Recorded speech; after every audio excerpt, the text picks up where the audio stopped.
People who have never cried over the word of God, who have never cried over the Holy Spirit, but they cry because they were not promoted.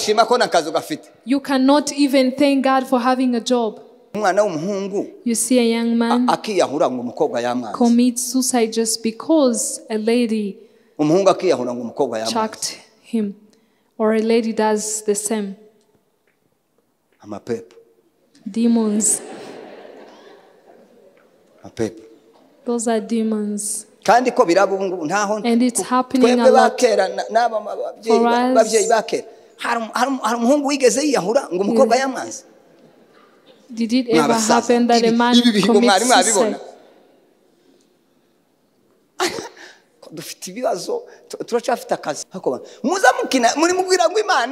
You're playing with. Who told you that God is merciful? He could have not prepared. If He's merciful, He could have not have prepared the fire. And I would ask God, why are you not doing this? Why am I not receiving this? And I came to understand that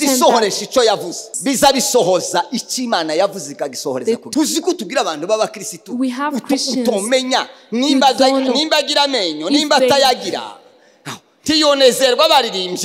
they cannot be happy. They cannot rejoice when they cannot be rejoicing when they are preaching the word of God. Tell me, what is it? Don't you know that you don't feel joyful in the church? And lacking joy. Instead of sleeping in the house of someone with food, I would sleep in the house. I would sleep in the house without food. When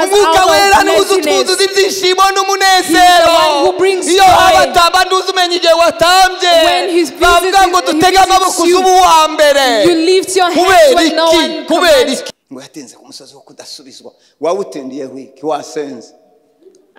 You mentioned that you have delayed on the mountain of receiving. So do you think things will come and find you in your bed? Only troubles and tribulations will find you in your bed. The worldly things we can be able to seek for them. So worldly things we can work day and night. So the worldly things we can think aloud and work for them. But the things of God, they have to present themselves before you. They tell you to come here and receive. Come and receive. The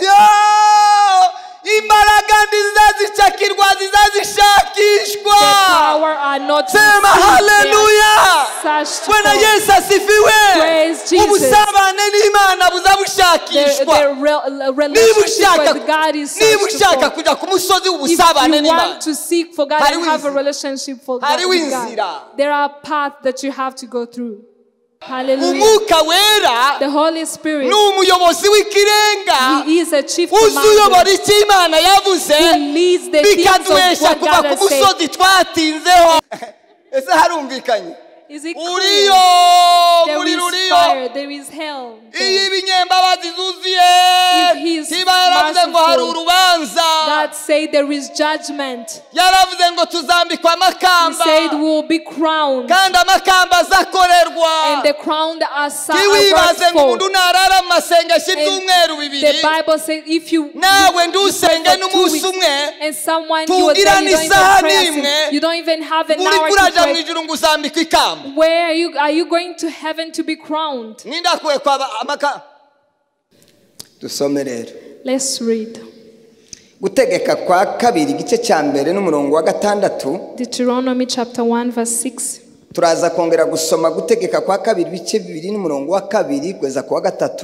We'll read again Deuteronomy chapter 2 verse 2 to 4. tuze gusoreza ubutumwa bwiza bwa Yohana ibice 5 n'umurongo wa 5 n'uwa 6. So we'll read in John chapter 5 verse 5 to 6. Bibiri iravuze ngo Uwiteka Imana yacu yatubwiriye i Horebu iti igihe mumaze kuri uyu musozi kirahagije. The Lord our God spoke to us in Horeb saying, you have dwelt long enough at this mountain. Gutegeka kwa kabiri ibice bibiri murongo wa kabiri n'uwa gatatu.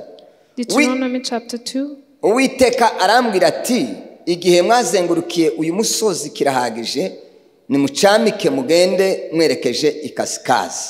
And the Lord spoke to me saying, you have skirted this mountain long enough, turn northward. Yohana ubutumwa bwiza nko bwanditswe na Yohana igice cya 5 murongo wa 5 n'uwa 6. Good news of John chapter 5 verse 5 to 6. Haravuga ngo hariho umuntu wari ufite indwara ayimaranye imyaka 38. Murongo wa 6. Yesu amubonye aryamye amenya yuko amaze igihe kirekire arwaye. Aramubaza ati mbese urashaka gukira?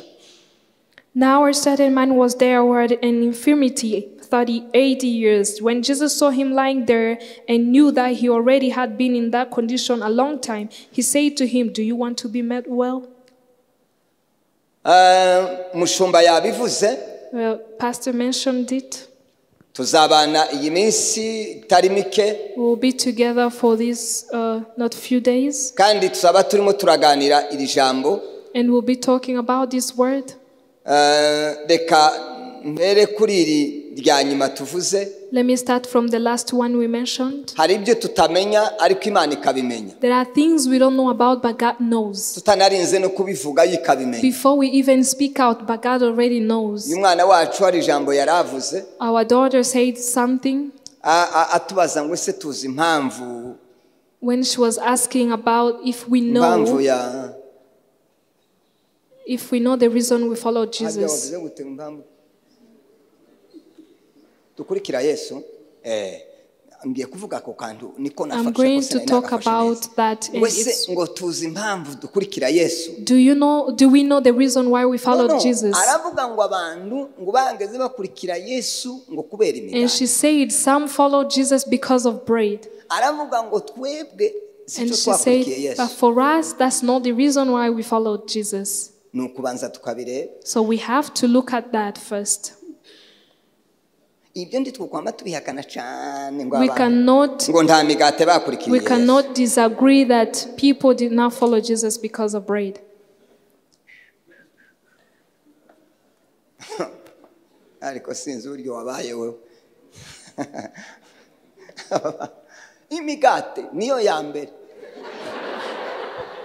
The bread are the first thing we follow Jesus for.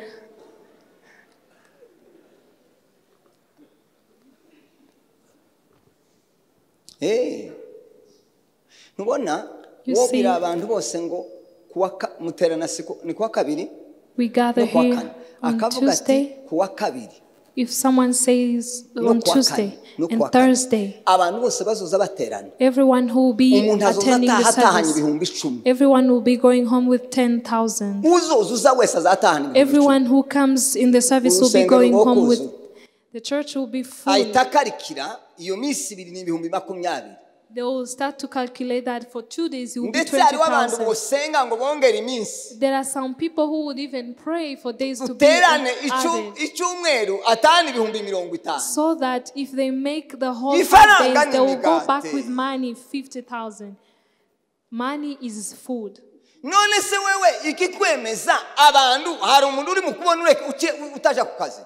Is there someone who's going to... Is there someone who dodged work because they think Is there someone who would fail to go to work because it rained? That will be bread that you'll be playing with.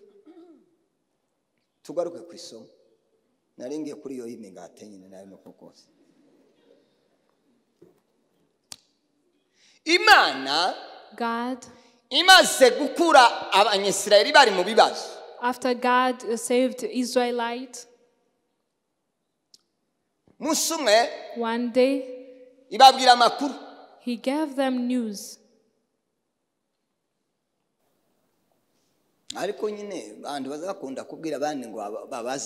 People usually tell people who are sitting together to ask each other. I would have asked you, what mountain have you dwelt on?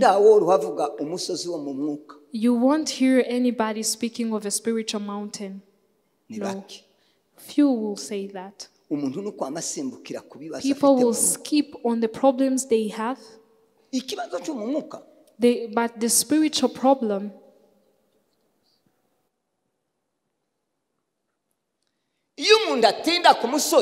when someone delays on the mountain, there is a reason they have dwelt on that mountain.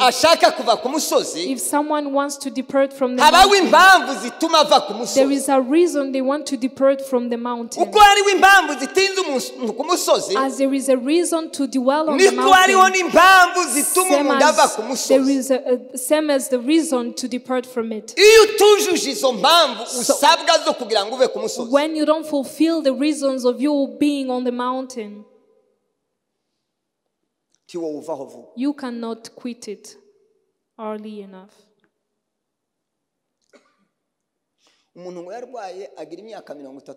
Someone was sick for 38 years. One day Jesus approached him and found him there and knew that he had dwelt there. We don't know where you have dwelt spiritually, but God knows. God say, Pastor said that you can give a hallelujah. And many people will say amen. When we say to lift up our hands, there are so many things we cannot do. But we thank God for knowing that some people have dwelt somewhere. You can make it bitter for the family or the pastors. You can hide it from the pastors and the family, but God knows. Do you know that dwelling somewhere long enough can become a sickness to you? One day I had a goat. I had goats and they will go and destroy other people's. So one day they ate medicine. So I went and cultivated a tree. So I would take out the goats and tie them on the tree. After spending so many days tying them on the tree, so whenever I would open next time, I open a goat will walk by itself and stand on the tree. And it would lay down there. Already, the mind has already told it that it's tight. These are the things I observed. The goat will sleep there and spend there an hour.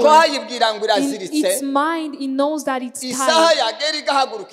When 1 hour is over, it will get up and go. This sick person had spent 38 years. The brain got tired until when he understood that he couldn't get healed. Someone will delay somewhere and it becomes a sickness to them. And when it becomes a sickness, for this person to depart from the mountain, it requires a rescue of another person. It requires a rescue from someone else who will take you out of that place.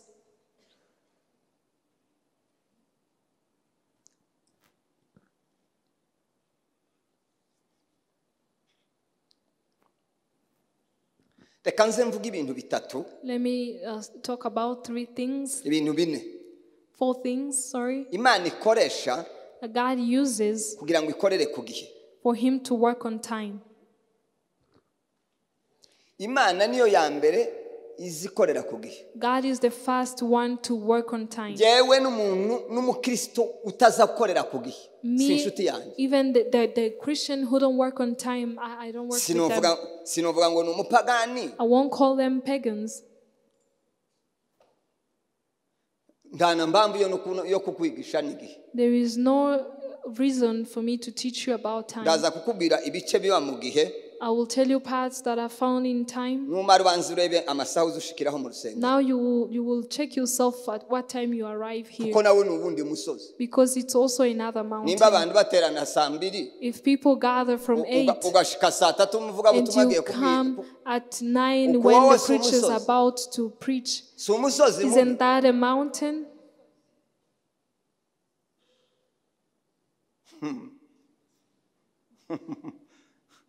umuntu yo kwiga kaminuza agafata lisansi agafata doctora akarangiza maîtrise ataramenya igihe cy'amateraniro before you even understand that there is an hour for prayer. ukandika igitabo ukagipresenta you write a dissertation and you present it. You defend it and you fail to know the hour for service. And if I call upon people who have delayed on this mountain to come forward and pray for them, they will not come. Why? Because it's like I told you about the God's history. I don't run around the bush. And the things I'm talking about are true.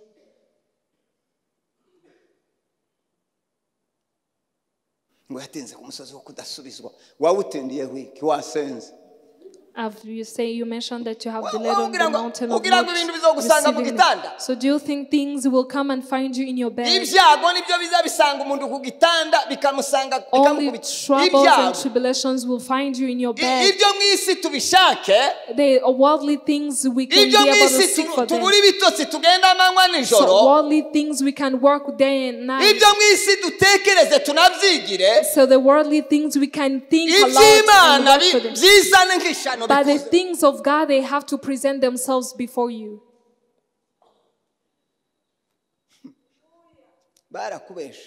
They have lied to you.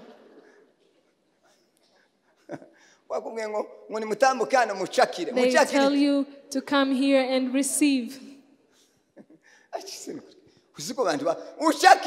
Come and receive. The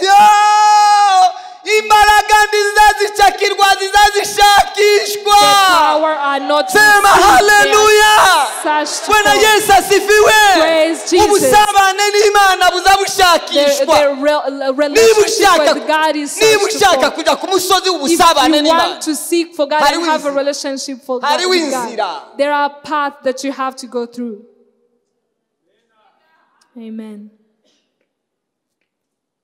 You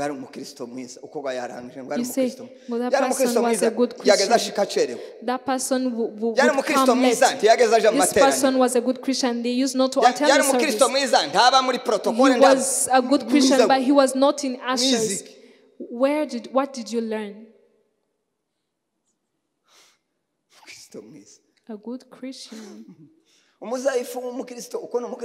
lazy person is a good Christian.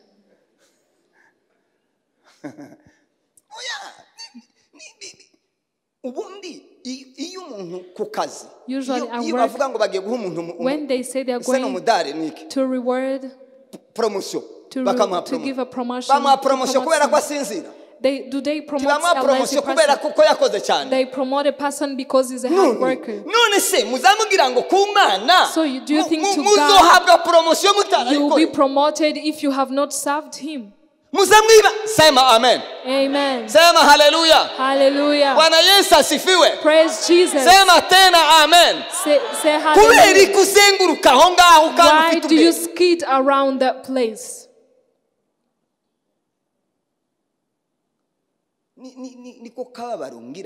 That's the pain I have.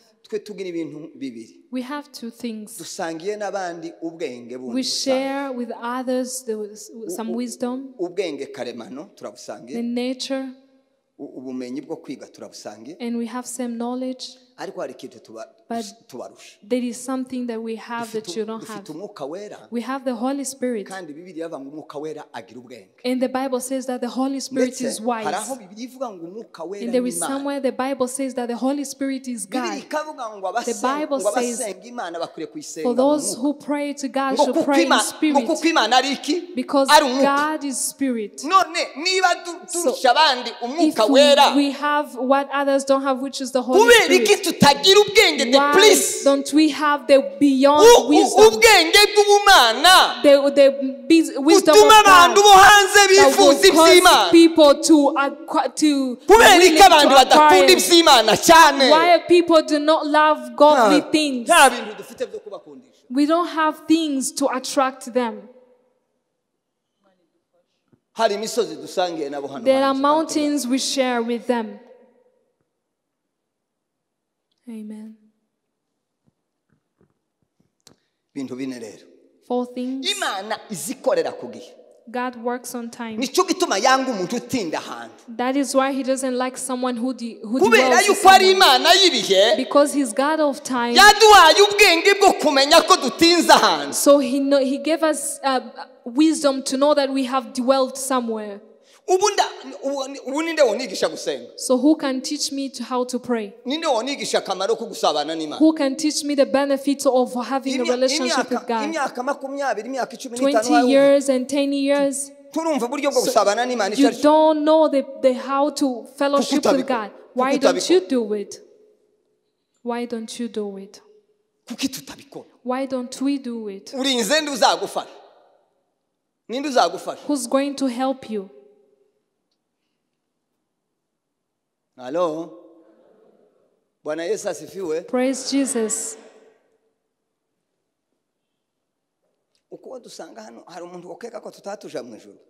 If someone comes here who they doubt that we are going to heaven, so some of you will say, yes, that's where we are heading. Truly, that's where you're going. You think going to heaven is coming here in the church? The first thing, what God uses. God uses his word for him to fulfill his plans. For God to work on time, he uses his word. Because the word of God, it is God who is supposed to work on time. Let me show you the word of God. Let's read the word of God.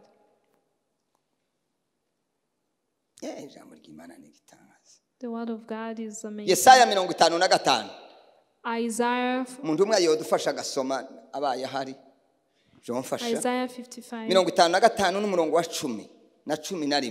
Verse 10 to 11.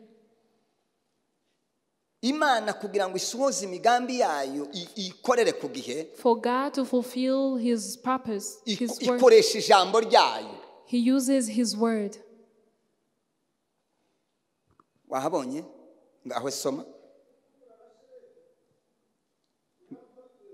ngiyo microphone nkuko imvura na sheregi bimanuka bivuye mu ijuru yego ndibisubireyo ahubwo bigatosa ubutaka bukameza imbuto bugatosha n'ingundu yego buguha umubibyi bugaha umubibyi imbuto n'ushaka kurya bukamuha umutsima. Aho ni kuri kangahe? 10 soma na 11 niko ijambo ryanjye riva mu kanwa kanjye. So shall my word be that goes forth from my mouth. Rizamera ndirizagaruka ubusa ahubwo rizasohoza ibyo nshaka. Rizashobora gukora icyo naritumye. Amen. Nuko mwumvishe ko yasomye? Didn't you hear what he said? Some nk'umujournaliste abanyamakuru baza basomera kuryo baza basoma. Ubundi Bibiliya yavuze ngo the Bible has said imvura yashirega ingwizigo as the rain comes down ngwigatosa ubutaka and ngo niko ijambo ryanje rimeze. That's how my word is. As the word comes. What the word of God has come to do, it won't turn without accomplishing what it needs to do. The word of God, it works on time. Even when God says something about it, because He's the God of seasons, I will come back on it. Only that will work on time. The word works on time. The work itself does not work on emotions. It works on time. That's the only thing God uses.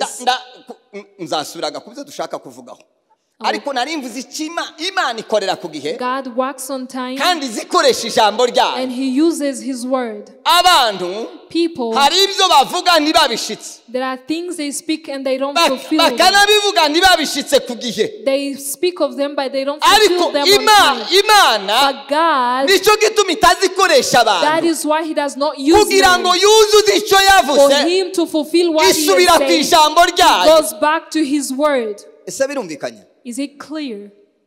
Let me read another scripture. Jeremiah chapter 1 verse 11. Jeremiah chapter 1 verse 11 to verse 12.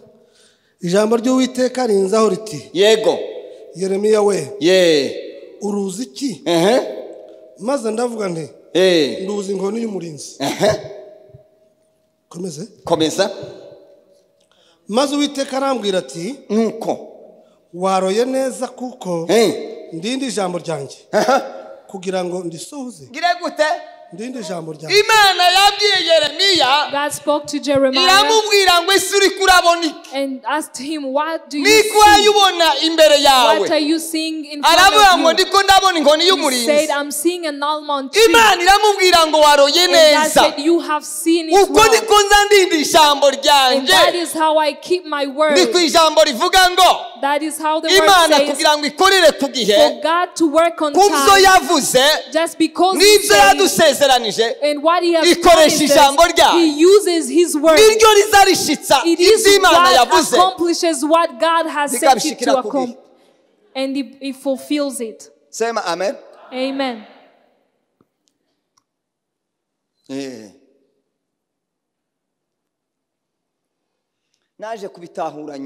I came to understand it later, wondering of the things I've prayed to God. And I would ask God, why are you not doing this? Why am I not receiving this? And I came to understand that God accomplishes what He has spoken, what He has spoken out as in His word. Our intuitions. Isn't there someone who needs a tower? Everyone needs it. For you have them. God has already blessed you. Your word has been fulfilled. I'm speaking to those who don't have them.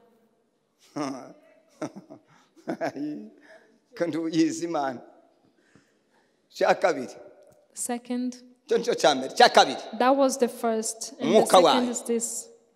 The Spirit of God, who is the Holy Spirit, He is a great commander who commands all the works of the Word of God. Let me repeat it again. The Holy Spirit, if He is in you, hallelujah, amen, He is a great commander who commands well all the things that God has said.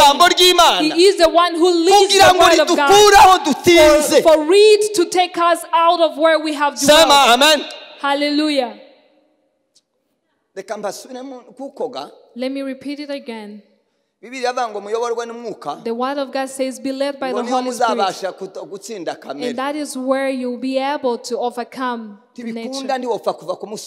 You cannot be able to depart from the mountain of sorrow if there is no power of the Holy Spirit, which is going to lead to you the word of God that is going to take you out of that place. No.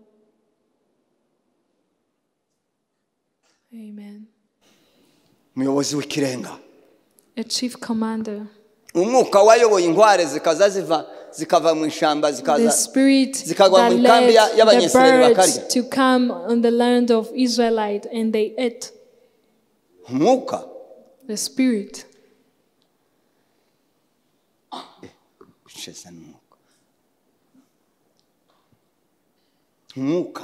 The Spirit. He is the one who put things in places. And He works within us. Do not wait for people to come and lay hands on you. They won't make you depart from the mountain.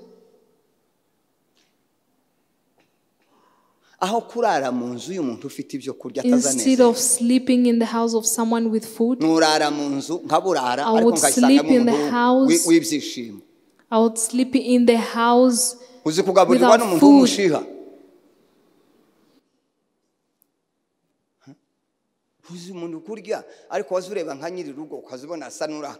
Do you know eating in the house of someone who seems to be angry? But if someone welcomes you happily and gives you water, you will sleep and slumber. We have Christians who don't know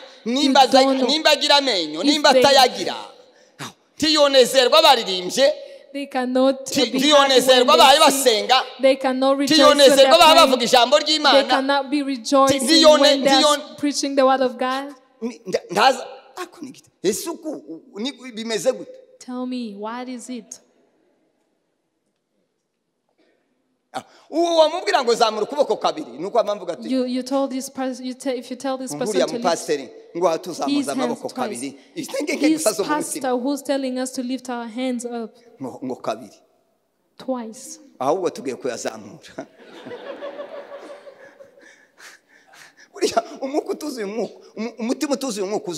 heart that is not full of the Holy Spirit always despises things. If I tell you all to kneel down, the weak will say that I am a boastful person. I don't know the people I'm talking to. Are there people here? Are there animals? In the church, there are people. There is nothing else. And you say, doesn't he know that the people he's speaking to? Aren't we all breathing? Is there someone breathing the trees? We all have this. Aren't we breathing? Amen. Hallelujah. Hallelujah. The Holy Spirit.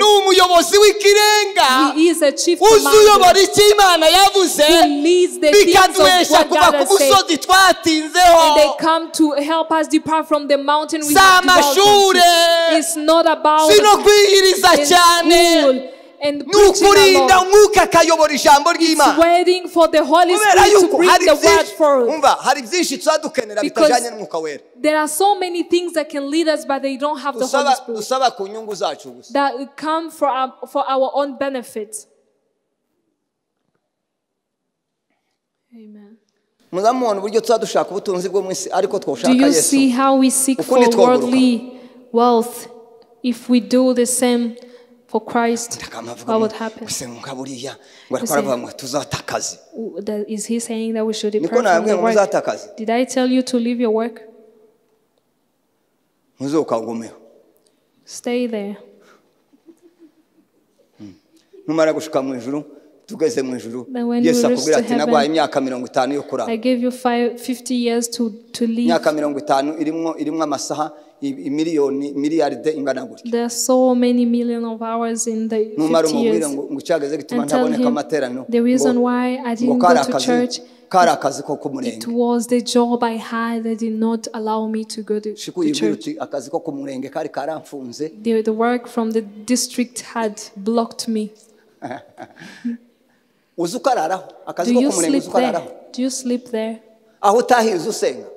When you come back home, muri mubwira ngo Imana you're playing with. Wababeshe ngo Imana ngo ni nyembabazi. Who told you that God is merciful? He could have not prepared. If He's merciful, He could have not have prepared the fire. He would have told you about. He did not. Amen.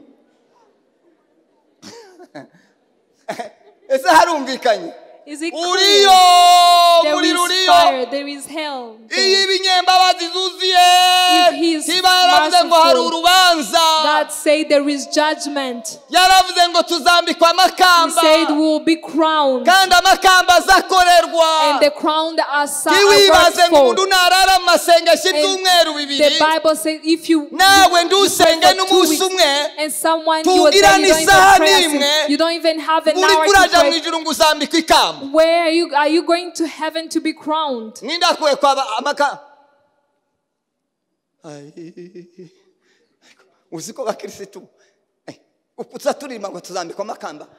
dance, they will be crowned. You dance. You are dancing as if you will have the crown. Did you work for it? It's like saying that on Bank of Kigali they're going to reward. You don't have money in their bank. And you say tomorrow they are going to reward people. What are you going to get as your wages?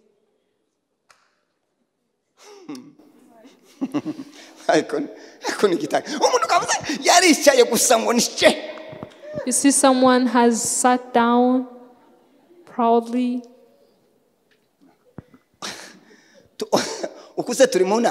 Are we in the meeting?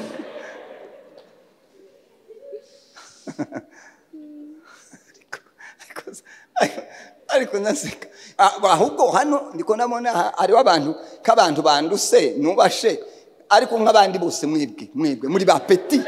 All of you.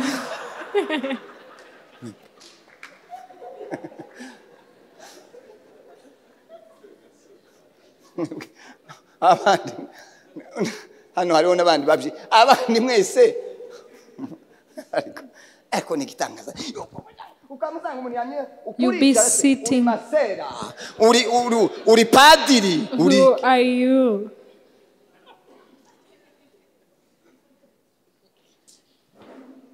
Tiyabaye inkumi, tiyabaye umusore, tiwomenyaho mubariza. You don't know where you belong. You're not a lady or a young man. Umwana w'umukobwa utajuja mu by'abandi uri kurabona ni muzima. Never attends ladies things. Uraho gusa ku ntebe. You are just there sitting. What are you doing? What are you doing? Urugo rwuzarwubaka urushobore. How will you be able to manage your marriage? Nyamara urananirwa gukora mu rusengero uzamubona imirimo yo mu rugo.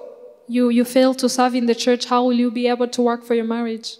Kuko hariho umukobwa imyaka yose ntarakoropa hano. There are some ladies here who haven't mopped in this church.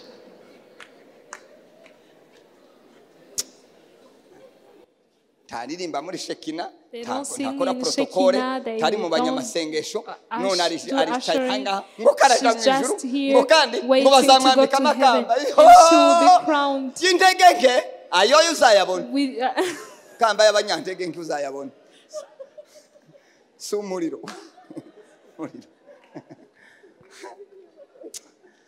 Oh, muka wera we, sema amen. Amen. Sema hallelujah. Hallelujah. Muka wera ni uzudukura aho twatinde. The Holy Spirit is the one who takes us out of the place we have dwelt. And He takes us out of blessedness. He is the one who brings joy. When He's visiting, you lift your hands when no one commands. Why? Because the Holy Spirit, He is the chief commander. And He's a chief commander. When you have allowed Him and you let Him come in your heart. Amen. Ngo yigiye hanze. None se kwigira hanze urakubuza gutambira Imana? Will it stop you from dancing for God?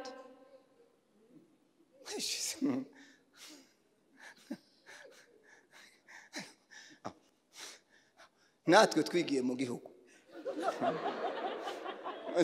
wigiye hanze ni wigiye mu gihugu ko murumva the one who started from abroad and the one who started kwadukana n'iyindi mico umuntu atomenya.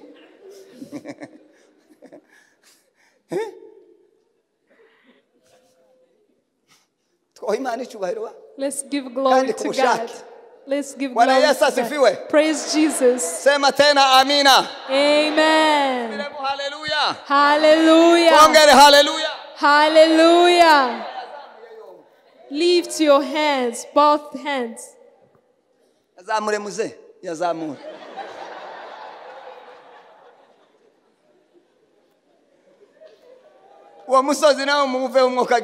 Depart from that mountain. Hallelujah. As well. Hallelujah. I haven't said for you to put down your hands.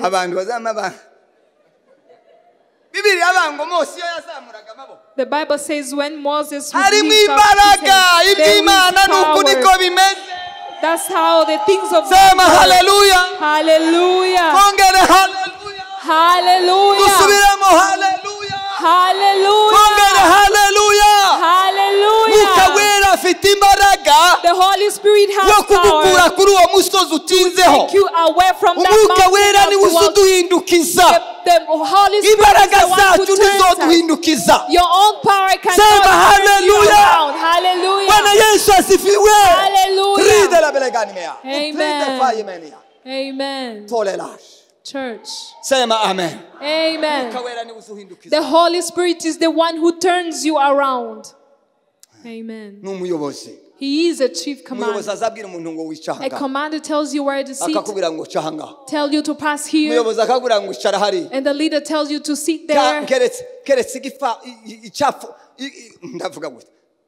Why would the usher tell you to sit here and you sit there? Unless you want to eat.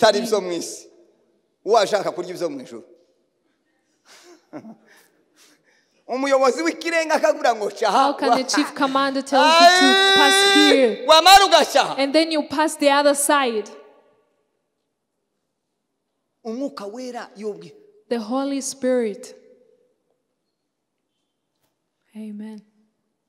People who have never cried over the word of God, who have never cried over the Holy Spirit, but they cry because they were not promoted.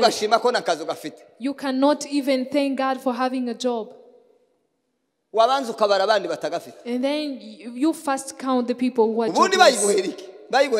Why will they give it to you? What have you done to be promoted?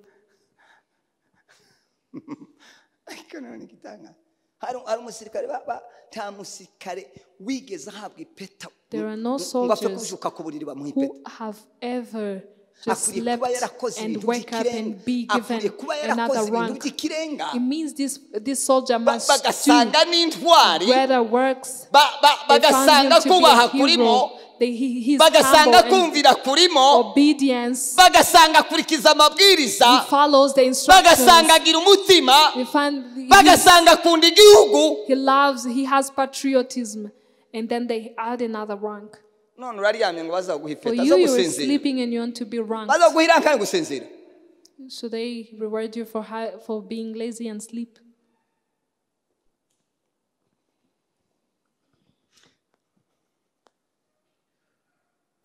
Let's read this word, Romans chapter 8, verse 7. 8 to 17. 8:17 isoma. 8:17. Kandi ubwo turi abana bayo, turi n'abaragwa. 8:17. 17. 17. 8:17 Abaroma. Kandi ubwo turi abana bayo, turi n'abaragwa. Ndetse turi n'abaragwa b'Imana. Turi abaraganwa na Kristo. Niba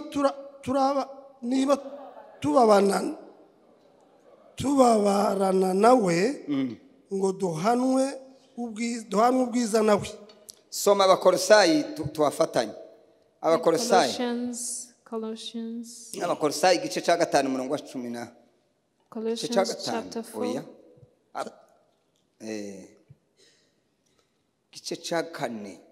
Colossians chapter 4. Yibaza umurongo wa 16. Kunanditse nabi ariko.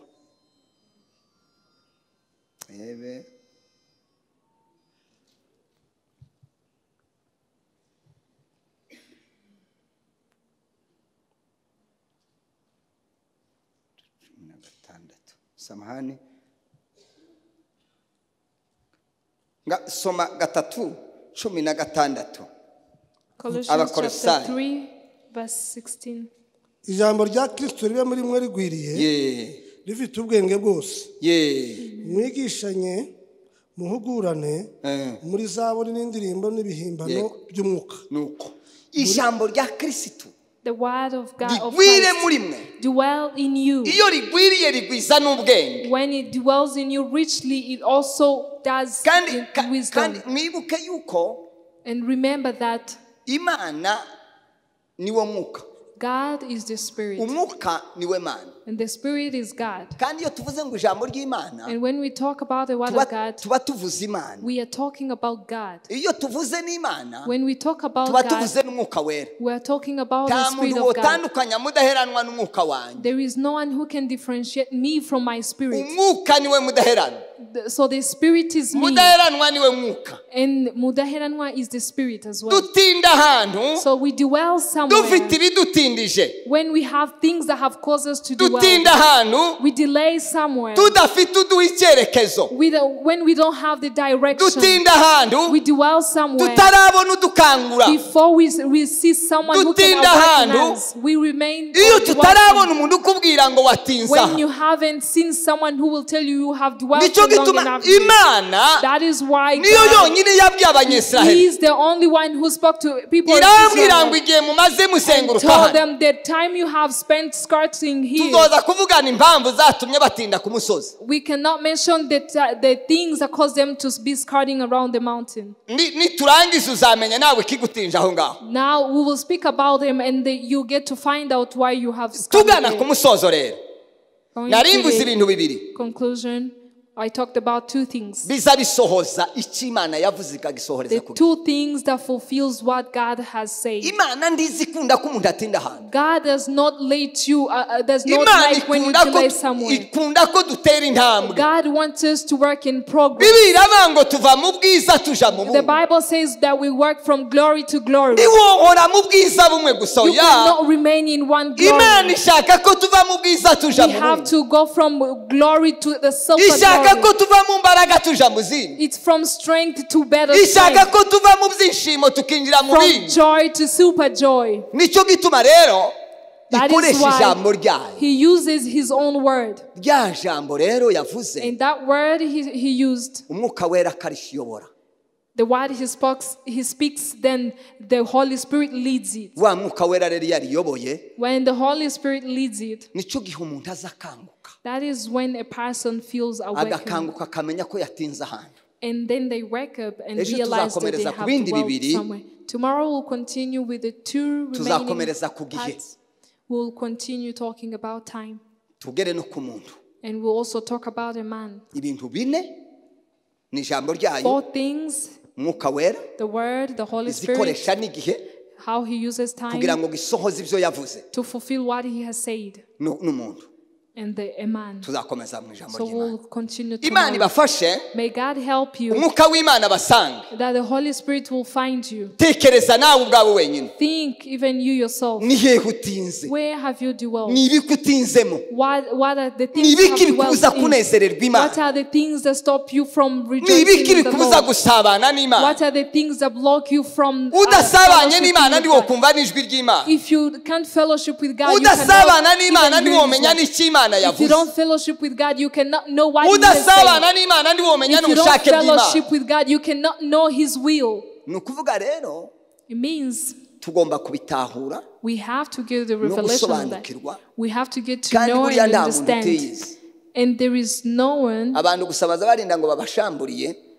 People will tell you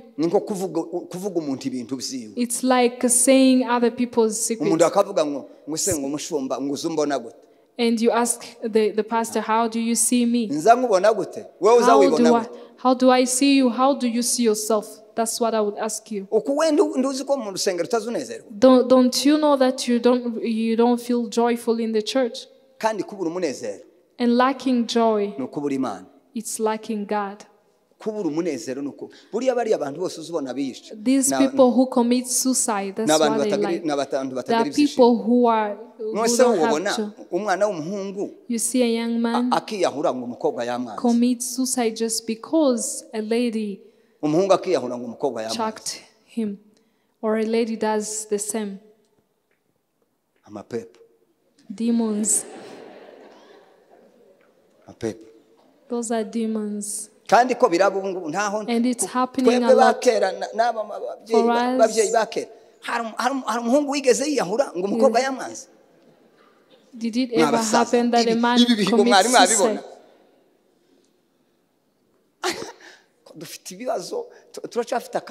We have so much work to do. Commit a suicide because someone chucked you.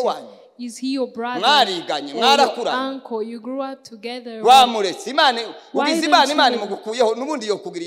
Maybe this person that God has taken away was going to do bad to you. How can you spend 3 years with someone and this person turns, instead of thanking God, thank you for looking into our hearts. I don't know what he could have done. So let him go.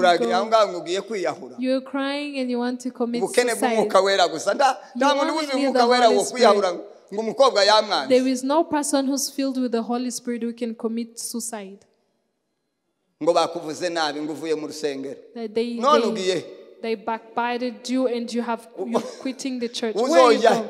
Where are you going? If you're departing from the church, where are you going?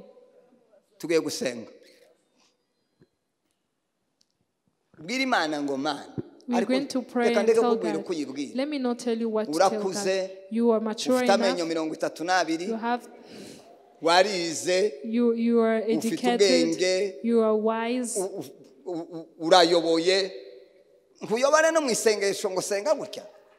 I shouldn't lead you in prayer as well. Let's pray. If you tell God to let you stay where you are, no one can take you out of that place. Pastors cannot. The way they are telling people to create jobs, and some people get tired and quit. Don't you see young ladies who are bikers?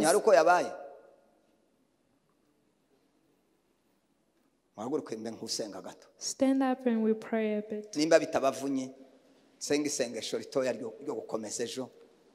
Let's pray.